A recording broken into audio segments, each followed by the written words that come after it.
कहानी मेरी बहू की सहेलियाँ। मैंने अपने गुस्से पर नियंत्रण रखते हुए धीरे से कमरे का दरवाज़ा बंद कर लिया।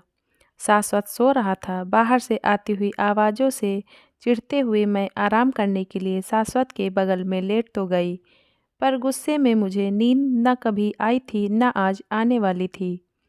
इतने में तनु अंदर आई, आकर मेरे कान में धीरे से फुसफुसाई, माँ बाहर आइए न, सब आपको बुला रही हैं। आओ ना माँ, कहते हुए तनु ने जब मेरा हाथ पकड़ ही लिया तो मैं कहाँ मना कर सकती थी। लाडली बहू जो है मेरी, बहू कहाँ बेटी ही तो समझते हैं सब उसे। मेरी है ही इतनी प्यारी, जिस दिन से घर में आई है घर आंगन खिल उठा है मेरा। बेटी न होने का मेरा सारा मलाल खत्म हो जाता है जब वो मुझे माँ कहती है। मेरा सारा गुस्सा खत्म हो गया था। मैंने कहा, अच्छा तुम जाओ, 10 मिनट थोड़ा लेट कर आ रही हूँ। तनु अच्छा माँ कहते हुए चली गई। 10 मिनट तो चाहिए थे ना मुझे अपने मन को पूरी तरह से शांत करने के लिए। बाहर से फिर आवाज़ें आईं, पर अब मुझे उतना गुस्सा नहीं आया क्योंकि तनु ने मुझे बाहर आने के लिए कहा है, तो अब मुझे जाना ही है। आज घर में तनु की किटी पार्टी है। तनु की 9 सहेलियाँ आई हुई हैं। सब हैं तो तनु की उम्र की, मुझे सम्मान भी देती हैं, पर मेरा मूड उनके कपड़े देखकर ख़राब हो जाता है। इतने आधुनिक, कोई वन पीस, कोई स्कर्ट पहनकर आई हुई हैं, कोई इतना टाइट टॉप जीन्स, कोई साड़ी पर ब्लाउज, ऐसा कि आंखें झुक जाएं, क्योंकि पीछे तो कुछ है ही नहीं। मेरी तनु अच्छी है, आधुनिक कपड़े पहनती भी है तो ऐसे कि अच्छी लगती है। आज भी ढीले से ब्लैक टॉप और जीन्स में सबसे अच्छी लग रही है। किटी है इसलिए सब अपने बच्चे या तो स्कूल या घर छोड़ कर आई हैं। जिनके बहुत छोटे हैं वे साथ लाई हैं। मैं तनु से कई बार कहती भी हूँ, तनु यहाँ मुंबई में तेरी सहेलियों को यही मिलता है पहनने के लिए। वह हंस देती है, तो क्या हुआ माँ, उन्हें अच्छा लगता है, वे ये सब पहनकर खुश होती हैं, इसमें बुरा क्या है। मेरी ये सब सहेलियाँ बहुत अच्छी हैं। मैं उसे चिढ़ाती हूँ, रहने दे, पहनावे से नहीं लगती। वह मुस्कुरा कर रह जाती है। मैं माया भार्गव, 62 वर्षीय रिटायर्ड टीचर, हर साल 3-4 महीने के लिए रुड़की से मुंबई ज़रूर आती हूँ। रुड़की में मैं अकेली रहती हूँ। वहाँ मेरा घर है, मेरा फ्रेंड सर्कल है, मेरा मन वहीं लगता है। सारी उम्र वहीं तो बिताई है।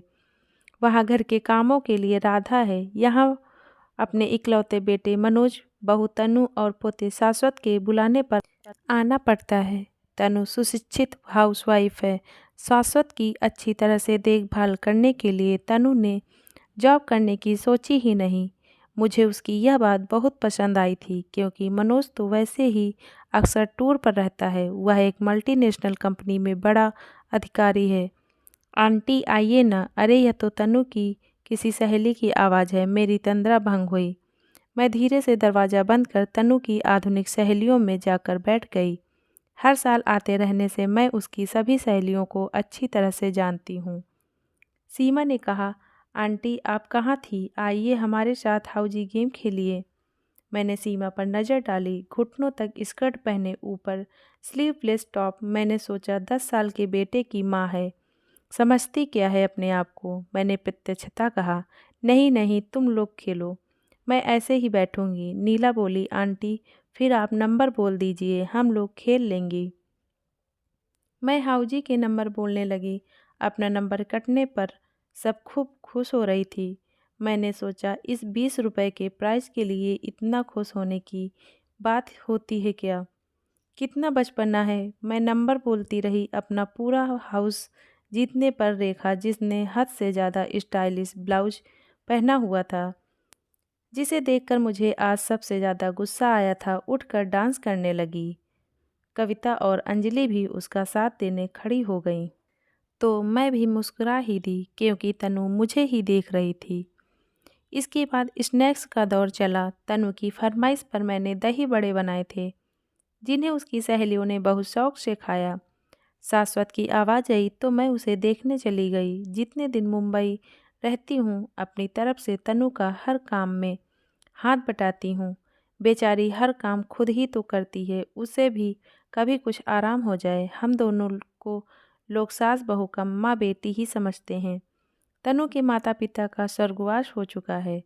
एक भाई है जो विदेश में सब परिवार बस गया है। तनु की सब सहेलियां चली गईं तो हम दोनों ने मिलकर सारा सामान समेटा। मनोज तो टूर पर गया हुआ था। डिनर के लिए बहुत सी चीज़ें बची ही थी। हम सास बहू जो भी हो खुश होकर खा लेती हैं। तनु फिर शाश्वत का होमवर्क करवाने बैठ गई। बारिश का मौसम था इसलिए बाहर टहलने जाने की बजाय मैं घर में ही इधर उधर टहलते हुए तनु की सहेलियों के बारे में सोचने लगी। अच्छा हुआ तनु सबसे अलग है, सिंपल सी है। नीता, अंजलि, रेखा तो बाप रे, ऐसी बहुएं आ जाती तो मेरी उनसे एक दिन न बनती। कई बार सोचती हूँ कि मैं छोटे शहर से हूँ, शायद इसलिए कहीं मेरी सोच छोटी तो नहीं है। पर शहर की तनु की इन सहेलियों के कपड़े मुझे नहीं जचते। पर इस उम्र में तो वे बदलने से रहीं। मनोज टूर से कल आने वाला था। अगली शाम हम पर कयामत बन कर आई। मनोज जिस टैक्सी से आ रहा था उसका भयंकर एक्सीडेंट हो गया। मुंबई की बारिश और ट्रैफिक, फिर यह हादसा। मनोज के साथ जो उसका कलीग अनिल भी था, उसे भी चोटें लगी थी। पर जब टैक्सी एक खंभे से टकराई तो ड्राइवर और मनोज ही बुरी तरह जख्मी हुए थे।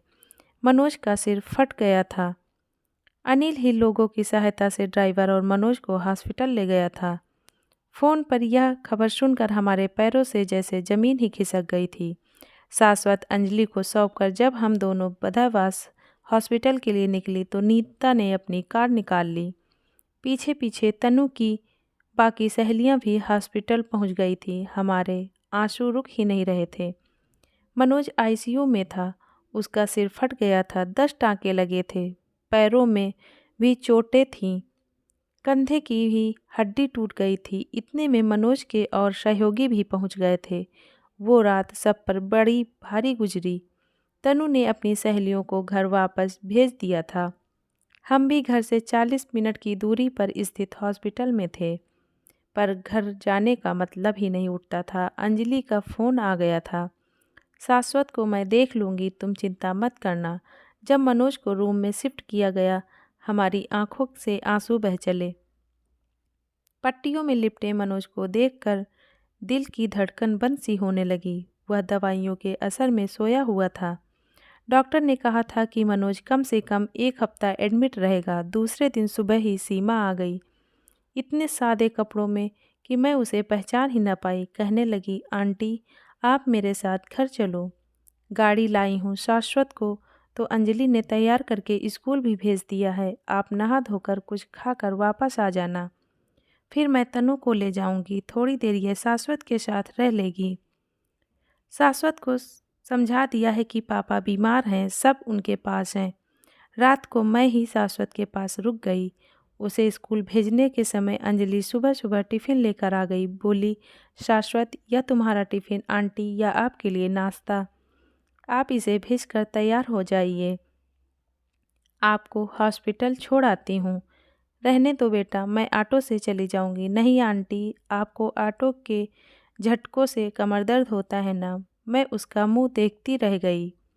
अगले कई दिन मैं मन ही मन काफ़ी हैरान रही। एक तरफ बेटे की अस्वस्थता, बहू की परेशानी और दूसरी तरफ इन फैशनेबल तनु की सहेलियों का रात दिन इस परेशानी में इतना सहारा। मनुष्य को दर्द तो बहुत था पर अब चिंता की कोई बात नहीं थी। पूरी तरह स्वस्थ होने में तो कई दिन लगने वाले थे। हम जितने दिन हॉस्पिटल में रहें उतने दिन अंजलि ने ही घर की साफ़ सफाई मेड से करवाई। उसके पास हमारे घर की चाबी हमेशा ही रहती थी।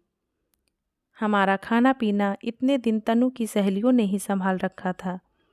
हम घर आने पर बनाना भी चाहती तो पहले से ही बना तैयार मिलता था।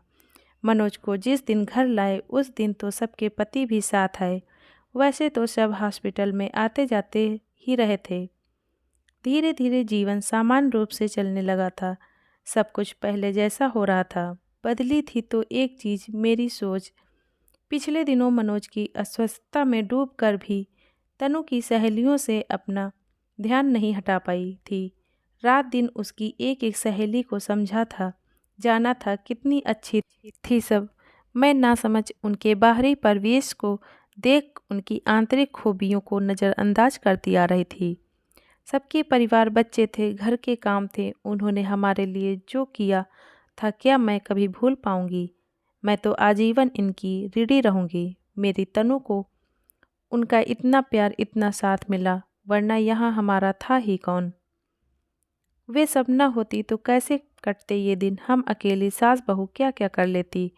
और सबसे बड़ी बात जिस पर मैं हैरान थी और अब मुस्कुरा भी रही थी, वह यह कि अब मेरा ध्यान इन सब के कपड़ों पर जाता ही नहीं था। मुझे तो उनके चेहरे पर छाया प्यार और सहयोग ही दिखता था। इसमें क्या बुरा हो गया अगर कुछ देर के लिए घर के हजारों काम भूलकर सब अपनी मर्जी से थोड़ी सज संवर कर खुश हो लेती हैं। उनके आधुनिक पहनावे से उनके आंतरिक गुण तो खत्म नहीं हो जाते ना। उनका प्यार, उनका कोमल स्वभाव, रात दिन का सहयोग, ये गुण तो उनके आधुनिक पहनावे पर हावी ही नहीं रहेंगे ना। और याद आया उस दिन जो 10-20 रुपए की हाउजी जीतने पर खुश हो रही थी। वह बात तो यही सिद्ध करती है ना कि उनके अंदर एक बच्चे सा उत्साह है। खेल कोई भी हो, जीतने का मजा हर उम्र में आता है। मुझे उन सब पर प्यार आ रहा था। मुझे मुस्कुराते देख तनु ने पूछ ही लिया, माँ क्या सोचकर मुस्कुरा रही हैं? मनोज ठीक हो जाए तो अपनी इन सब सहेलियों को बुलाकर एक पार्टी दे देना। मैं उनकी पसंद की सब चीज़ें बनाऊंगी, हमेशा की तरह मेरे मन की बात समझकर हमारी प्यारी माँ तन कहते हुए तनु मेरे गले लग गई।